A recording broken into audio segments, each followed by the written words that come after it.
ਸਿਆਣੇ ਕਹਿੰਦੇ ਆ ਚੋਇਆ ਚੋਇਆ ਰਲ ਕੇ ਸਮੁੰਦਰ ਬਣਦਾ ਆ।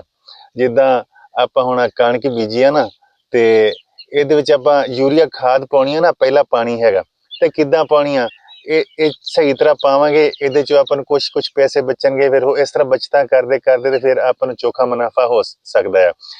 ਏਦਾਂ ਯੂਰੀਆ ਖਾਦ ਆਪਾਂ ਇਹਦੀ ਏਦਾਂ ਪਾਉਣੀ ਆ ਕਿ ਆ ਜ਼ਮੀਨ ਹੈਗੀ ਨਾ, ਇਹ ਪਹਿਲਾ ਪਾਣੀ ਹੈਗਾ, ਇਹਦੀ ਆਪਾਂ ਫਲੱਡ ਨਹੀਂ ਕਰਨੀ। ਪਹਿਲੀ ਵਾਰ ਫਲੱਡ ਰੇਤਲੀ ਜ਼ਮੀਨ ਤੇ ਖਾਸ ਤੌਰ ਨਹੀਂ ਕਰਨੀ। ਰੋਈ ਦੀ ਜ਼ਮੀਨਾਂ ਵਾਲੇ ਹੈਗੇ ਨੇ ਉਹ ਵੀ ਸੁਣ ਲਓ ਮੇਰੀ ਗੱਲ, ਕਿ ਪਹਿਲਾ ਪਾਣੀ ਤੇ ਖਾਦ ਜਿਹੜੀ ਹੈਗੀ ਉਹ ਫਲੱਡ ਨਹੀਂ ਕਰਨੀ ਹੈ, ਉਹ ਛੱਟਾ ਦੇਣਾ। ਪਹਿਲੇ ਪਾਣੀ ਲਾ ਕੇ ਛੱਟਾ ਦੇ ਦਿਓ, ਜਾਂ ਪਹਿਲੇ ਸਿੱਟ ਕੇ ਛੱਟੇ ਨਾਲ ਹੀ ਆਪਾਂ ਸੁੱਟਣੀ ਆ ਖਾਦ।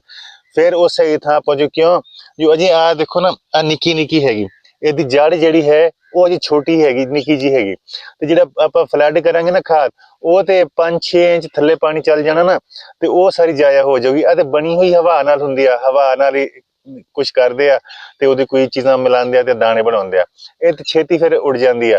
ਤੇ ਆਪਾਂ ਨੂੰ ਚਾਹੀਦਾ ਕਿ ਆਪਾਂ ਇਹਦਾ ਫਲੱਡ ਤੋਂ ਬਚੀਏ। ਇਹਨੂੰ ਕਰਨ ਤੋਂ ਪਹਿਲੇ ਪਾਣੀ ਦੇ ਖਾਸ ਤੌਰ ਤੇ ਭਾਵੇਂ ਰੇਤਲੀ ਜ਼ਮੀਨ ਹੋਏ, ਚਿੱਕੜ ਵਾਲੀ ਜ਼ਮੀਨ ਹੋਏ, ਜਿਹੜੀ ਵੀ ਹੋਏ, ਤੇ ਉਸ ਵੇਲੇ ਅਗਲਾ ਜਿਹੜਾ ਪਾਣੀ ਹੈਗਾ ਉਹਦੇ ਉੱਤੇ ਫਿਰ ਕੁਛ ਜਿਹੜਾ ਹੈਗਾ ਜ਼ਮੀਨ ਸਖਤ ਹੋ ਜਾਂਦੀ ਆ। ਫਿਰ ਤੁਸੀਂ ਉਹਦੇ ਤੇ ਛੱਟਾ ਵੀ ਕਰ ਸਕਦੇ ਆ ਤੇ ਫਲੱਡ ਵੀ ਕਰ ਸਕਦੇ ਆ ਖਾਦ ਨੂੰ, ਯਾਨੀ ਪਾਣੀ ਦੇ ਵਿੱਚ ਰਲਾ ਕੇ ਵੀ ਤੁਸੀਂ ਉਹਨੂੰ ਦੇ ਸਕਦੇ ਆ।